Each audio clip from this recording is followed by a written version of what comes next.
মাঠ পর্যায়ে দায়িত্বে থাকা সেনা সদস্যদের ব্যারাকে ফিরিয়ে নেওয়ার সিদ্ধান্ত নিল সরকার। দূরবর্তী জেলা থেকে বিভাগীয় শহর সেনা প্রত্যাহার করা হবে ধাপে ধাপে। আইন শৃঙ্খলা পরিস্থিতি পর্যালোচনার পর কোর কমিটির বৈঠকে সিদ্ধান্ত। নির্বাচনী আচরণ বিধিমালায় আসছে বড় পরিবর্তন। স্থানীয় সরকার নির্বাচনে নিষিদ্ধ হচ্ছে পোস্টারের ব্যবহার। কিছু ক্ষেত্রে নতুন ধারা উপধারা যুক্ত করার কথাও ভাবছে ইসি। আগামী 13 দিন বিদ্যুৎ সংকটে ভুগবে রাজশাহী। সরবরাহ লাইনের রক্ষণাবেক্ষণের জন্য বিভিন্ন এলাকায় প্রতিদিন 6 ঘন্টা বিদ্যুৎ সরবরাহ বন্ধ রাখার সিদ্ধান্ত। ঈদুল আজহায় নিরবচ্ছিন্ন বিদ্যুৎ নিশ্চিতের লক্ষ্য। দেশের 18 অঞ্চলে ঝড় বৃষ্টির আভাস দিল আবহাওয়া অফিস। সংশ্লিষ্ট নদী বন্দরগুলোতে 1 নম্বর সতর্কতা সংকেত জারি। নৌযান চালকদের নিরাপদে চলাচলের পরামর্শ। দেশের বাজারে আরও এক দফা বাড়ল স্বর্ণের দাম। 22 ক্যারেটের প্রতি ভরি স্বর্ণের দাম বেড়েছে 2216 টাকা। বাজুসের বিবৃতি। দেশের আইন শৃঙ্খলা পরিস্থিতি স্বাভাবিক হওয়ায় মাঠ পর্যায়ে দায়িত্ব পালনরত সেনাবাহিনীর সদস্যদের ব্যারাকে ফেরানোর সিদ্ধান্ত নিয়েছে সরকার। মঙ্গলবার স্বরাষ্ট্রমন্ত্রীর সভাপতিত্বে অনুষ্ঠিত আইন শৃঙ্খলা সংক্রান্ত কোর কমিটির বৈঠকে দেশের সার্বিক আইন শৃঙ্খলা পরিস্থিতি পর্যালোচনা করে এ সিদ্ধান্ত নেওয়া হয়। সিদ্ধান্ত অনুযায়ী আগামী 6 জুন থেকে ধাপে ধাপে সেনা সদস্যদের প্রত্যাহার শুরু হবে। প্রথমে দূরবর্তী জেলা থেকে তাদের ফিরিয়ে আনা হবে, পরে বিভাগীয় শহর ও বড় জেলাগুলো থেকে পর্যায়ক্রমে প্রত্যাহার সম্পন্ন করা হবে। 2024 সালের জুলাই মাসে সরকারি চাকরিতে কোটা সংস্কার আন্দোলন চলাকালে তৎকালীন আওয়ামী লীগ সরকার কারফিউ জারি করে সেনাবাহিনী মোতায়েন করে। পরে 5 আগস্ট সরকার পরিবর্তনের পর পুলিশ বাহিনীর কার্যক্রম ব্যাহত হলে সেনাবাহিনী মাঠে থেকে যায়। ওই বছরের 17 সেপ্টেম্বর অন্তর্বর্তী সরকার সেনাবাহিনীকে বিচারিক ক্ষমতাও দেয়। সেনাপ্রধান জেনারেল ওয়াকারুজ্জামান 2024 সালের আগস্টেই বলেছিলেন, পুলিশ পুনর্গঠিত হলে সেনাবাহিনী ব্যারাকে ফিরে যাবে। পরবর্তীতে কিছু সদস্যকে ধাপে ধাপে প্রত্যাহার করা হলেও নির্বাচনের সময় তারা মাঠেই ছিলেন। বর্তমানে সারা দেশে মাঠ পর্যায়ে প্রায় 17,000 সেনা সদস্য দায়িত্ব পালন করছেন বলে জানা গেছে। দীর্ঘ সময় দায়িত্ব পালনের কারণে সদস্যরা ক্লান্ত হয়ে পড়েছেন এবং বিশ্রামের প্রয়োজন রয়েছে বলে প্রতিরক্ষা মন্ত্রণালয় থেকে একাধিকবার তাদের প্রত্যাহারের অনুরোধ জানানো হয়েছিল। স্থানীয় সরকার প্রতিষ্ঠানের নির্বাচনী প্রচারে পোস্টার ব্যবহার নিষিদ্ধ করার নীতিগত সিদ্ধান্ত নিয়েছে নির্বাচন কমিশন। অর্থাৎ আগামী সিটি কর্পোরেশন, পৌরসভা, উপজেলা, জেলা ও ইউনিয়ন পরিষদ নির্বাচনে পোস্টার ছাপাতে পারবেন না প্রার্থীরা। এসব নির্বাচনের আচরণ বিধিমালায় সংশোধনীর মাধ্যমে ইসি এ নিয়ম আরোপ করতে যাচ্ছে। নির্বাচন কমিশনের অনানুষ্ঠানিক বৈঠকে নীতিগত এ সিদ্ধান্ত হয়। ইসি জানিয়েছে, জাতীয় সংসদ নির্বাচনে পোস্টার ব্যবহার নিষিদ্ধ করার সুফল পাওয়া গেছে। এরই ধারাবাহিকতায় স্থানীয় সরকার নির্বাচনেও তা কার্যকর করার উদ্যোগ নেওয়া হয়েছে। এতে পরিবেশ দূষণ বন্ধ ও নির্বাচনী প্রচারে ভিন্নতা আসবে বলে মনে করছে কমিশন। 2 জন নির্বাচন কমিশনার এবং একাধিক কর্মকর্তার সঙ্গে আলাপ করে এসব তথ্য জানা গেছে।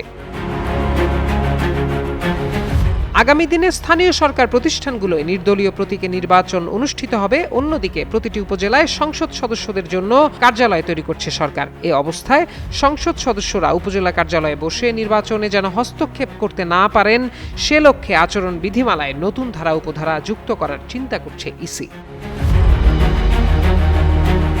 ইসির সঙ্গে সংশ্লিষ্টরা জানান, চলতি বছরের শেষ দিকে স্থানীয় সরকার নির্বাচন শুরু হবে এমনটি ধরে নিয়েই এসব প্রস্তুতি নিচ্ছে কমিশন। স্থানীয় সরকার নির্বাচনের পরিচালনা এবং আচরণ বিধিমালা সংশোধনের বিষয়ে জানতে চাইলে নির্বাচন কমিশনার আব্দুর রহমান এল মাসুদ যুগান্তরকে বলেন, স্থানীয় সরকার প্রতিষ্ঠানগুলোয় নির্দলীয় প্রতীকে নির্বাচন করার বিধান রেখে সংসদে আইন পাশ হয়েছে। ওইসব আইনের কপি আমরা পেয়েছি। আইন অনুযায়ী বিধিমালা সংশোধনের খসড়া তৈরি করতে কর্মকর্তাদের বলা হয়েছে। এক প্রশ্নের জবাবে তিনি বলেন, নির্বাচন কোন সময় শুরু হবে সে বিষয়ে ইসি এখনো কোনো সিদ্ধান্ত নেয়নি।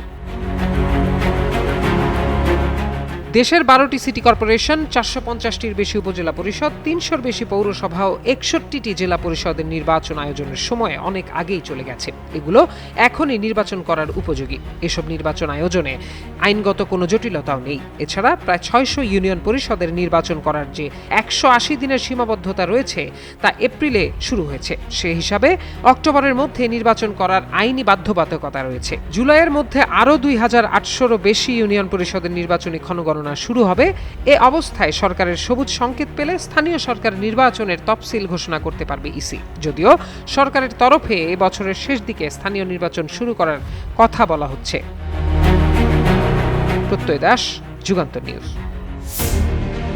জরুরি উন্নয়ন কাজের জন্য আগামী রোববার থেকে ১৩ দিন রাজশাহীর বিভিন্ন এলাকায় ৬ ঘণ্টা করে বিদ্যুৎ সরবরাহ বন্ধ থাকবে। নর্দার্ন ইলেকট্রিসিটি সাপ্লাই পিএলসি রাজশাহীর নির্বাহী প্রকৌশলীর দপ্তর থেকে এক বিজ্ঞপ্তিতে তথ্য জানানো হয়েছে। বিজ্ঞপ্তিতে বলা হয়, আসন্ন ঈদুল আজহায় নিরবিচ্ছিন্ন বিদ্যুৎ সরবরাহের লক্ষ্যে ৩৩ কিলোভোল্ট ও ১১ কিলোভোল্ট লাইনের নিকটবর্তী গাছের শাখা প্রশাখা কর্তন কাজের জন্য আগামী ১৩ দিন সকাল ৮টা থেকে দুপুর ২টা পর্যন্ত ৬ ঘণ্টা করে উল্লিখিত এলাকাগুলোয় বিদ্যুৎ সরবরাহ বন্ধ থাকবে। দিন অনুযায়ী যেসব এলাকায় বিদ্যুৎ থাকবে না সেগুলো হলো ১০ মে রোববার দেওয়ানপাড়া, বাখরাবাজ, আমিনের মোড়, চেয়ারম্যানের মোড়, নজিরের মোড়, বেলঘরিয়া, পশ্চিমপাড়া ও উকিলের মোড় এলাকায় থাকবে না বিদ্যুৎ। ১১ মে সোমবার জলিলের মোড়, মেহেরচণ্ডী পূর্বপাড়া, খন্দকার মসজিদ, জিয়া স্কুল, বুধপাড়া, গনির ঢালান ও মোহনপুর চকপাড়া এলাকায় থাকবে না বিদ্যুৎ। ১২ মে মঙ্গলবার কাটাখালী বাজার, আদর্শ কলেজ, নতুন এমাদপুর, রূপসীডাঙ্গা, হরিয়ান বাজার, সুগার মিল, মৃধাপাড়া, তেঁতুলতলা ও বাইপাস এলাকায় থাকবে না বিদ্যুৎ। ১৩ মে বুধবার বিদ্যুৎ থাকছে না গোয়ালপাড়া, শ্যামপুর থান্ডারপাড়া, শ্যামপুর মোল্লাপাড়া ঈদগাহ, শ্যামপুর মধ্যপাড়া, শ্যামপুর নগরপাড়া ও শ্যামপুর পানি শোধনাগার এলাকায়। ১৪ মে বৃহস্পতিবার করাইতলা মোড়, দায়রা পাক মোড়, রেজা কোল্ড স্টোরেজ, পশ্চিম বুধপাড়া ও উৎসব ব্লক ফ্যাক্টরি এলাকায় বিদ্যুৎ থাকছে না। ১৬ মে শনিবার হাজরা পুকুর, কালিয়াপাড়া, মোহনপুর হাজামপাড়া ও মধ্য বুধপাড়া এলাকায় থাকছে না বিদ্যুৎ। ১৭ মে রোববার বিদ্যুৎ থাকবে না বাংলা ট্রাক, পাহাড়পুর, কাপাসিয়া তালুকদার অথবা সর্দারপাড়া এলাকায়। ১৮ মে সোমবার বিদ্যুৎ থাকছে না কাটাখালী বাজার দক্ষিণ, বেলঘরিয়া রোড, বাখরাবাজ মোল্লাপাড়া, শমশাদীপুর, মীরকামারি, কাপাসিয়া পশ্চিমপাড়া ও পাক ইসলামপুর এলাকায়। ১৯ মে মঙ্গলবার বিদ্যুৎ থাকছে না কিসমত কুখন্ডি, সোনারপাড়া ও বামন শিখর এলাকায়। ২০ মে বুধবার কাটাখালী বাজার, এমাদপুর, সুচারণ ও কাটাখালী পৌরসভা এলাকায় বিদ্যুৎ থাকছে না। ২১ মে বৃহস্পতিবার কাপাসিয়া বাজার, ফকিরপাড়া, ভাংড়া পশ্চিমপাড়া ও ভাংড়া এলাকায় থাকবে না বিদ্যুৎ। ২৩ মে শনিবার মাসকাটা দিঘি, কাটাখালী বাজার, বিহাস, ১৪ পাই ও আবহাওয়া অফিস এলাকায় থাকছে না বিদ্যুৎ। আগামী ২৪ মে অর্থাৎ রোববার পদ্মা আবাসিক ফিডারের আওতাধীন এলাকায় বিদ্যুৎ সরবরাহ বন্ধ থাকবে। বিজ্ঞপ্তিতে সাময়িক এ অসুবিধার জন্য আন্তরিকভাবে দুঃখ প্রকাশ করেছে নর্দার্ন ইলেকট্রিসিটি সাপ্লাই পিএলসি রাজশাহীর নির্বাহী প্রকৌশলী দপ্তর। গ্রীষ্মের তাপপ্রবাহের মাঝে দেশে বিভিন্ন অঞ্চলে আবারও ঝড় বৃষ্টির সম্ভাবনার খবর দিয়েছে আবহাওয়া অধিদপ্তর। বিশেষ করে উত্তর পশ্চিম ও মধ্যাঞ্চলের বেশ কয়েকটি জেলায় দমকা হাওয়া ও বজ্রসহ বৃষ্টির আশঙ্কায় নদী বন্দরগুলোকে সতর্ক থাকতে বলা হয়েছে। দেশে ১৮টি অঞ্চলের ওপর দিয়ে অস্থায়ীভাবে দমকা বা ঝড়ো হাওয়া সহ বৃষ্টি ও বজ্রবৃষ্টি হতে পারে বলে জানিয়েছে আবহাওয়া অফিসের ঝড় সতর্কীকরণ কেন্দ্র। বৃহস্পতিবার ভোর ৫টা থেকে দুপুর ১টা পর্যন্ত দেশের অভ্যন্তরীণ নদীবন্দরগুলোর জন্য দেওয়া পূর্বাভাসে এ তথ্য জানানো হয়। পূর্বাভাস অনুযায়ী রংপুর, দিনাজপুর, রাজশাহী, পাবনা, বগুড়া, টাঙ্গাইল, ময়মনসিংহ, যশোর, কুষ্টিয়া, ফরিদপুর, ঢাকা, কুমিল্লা, বরিশাল, পটুয়াখালী, নোয়াখালী, চট্টগ্রাম, কক্সবাজার ও সিলেট অঞ্চলে বৃষ্টির সম্ভাবনা রয়েছে। এছাড়া এসব অঞ্চলের ওপর দিয়ে পশ্চিম অথবা উত্তর পশ্চিম দিক থেকে ঘন্টায় ৪৫ থেকে ৬০ কিলোমিটার বেগে অস্থায়ীভাবে দমকা কিংবা ঝড়ো হাওয়া সহ বজ্রবৃষ্টি হতে পারে বলেও জানানো হয়েছে। এ পরিস্থিতিতে সংশ্লিষ্ট এলাকার নদীবন্দরগুলোকে ১ নম্বর সতর্ক সংকেত দেখাতে বলা হয়েছে। একই সঙ্গে নদীপথে চলাচলকারী নৌযানগুলোকে সতর্কতার সঙ্গে চলাচলের পরামর্শ দিয়েছে আবহাওয়া অধিদপ্তর। দেশের বাজারে আবারও বেড়েছে স্বর্ণের দাম। মাত্র ২৪ ঘন্টার ব্যবধানে ভরিতে ২,২১৬ টাকা বাড়ানোর ঘোষণা দিয়েছে বাংলাদেশ জুয়েলার্স অ্যাসোসিয়েশন বাজুস। নতুন সিদ্ধান্ত অনুযায়ী দেশের বাজারে ২২ ক্যারেটের প্রতি ভরি স্বর্ণের দাম দাঁড়িয়েছে ২,৪৪,৭১১ টাকা। টানা এই মূল্য বৃদ্ধিতে ক্রেতাদের মধ্যে বাড়ছে উদ্বেগ, আর অনেকেই এখন স্বর্ণ কেনাকে বিলাসিতার পর্যায়ে চলে যাওয়া বলে মনে করছেন। বৃহস্পতিবার সকালে এক বিজ্ঞপ্তিতে নতুন এ দাম ঘোষণা করে বাজুস। সংগঠনটি জানায়, স্থানীয় বাজারে তেজাবি স্বর্ণ বা পিওর গোল্ডের দাম বাড়ায় সার্বিক পরিস্থিতি বিবেচনায় নতুন মূল্য নির্ধারণ করা হয়েছে।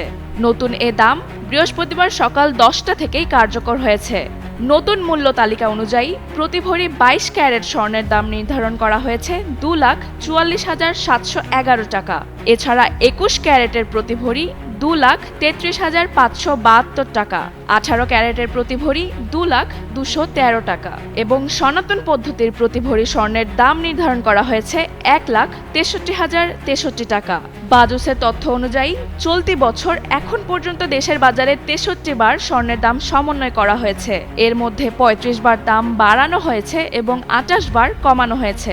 অন্যদিকে 2025 সালে মোট 93 বার স্বর্ণের দাম সমন্বয় করা হয়েছিল, যার মধ্যে 64 বার বাড়ানো হয় এবং 29 বার কমানো হয়।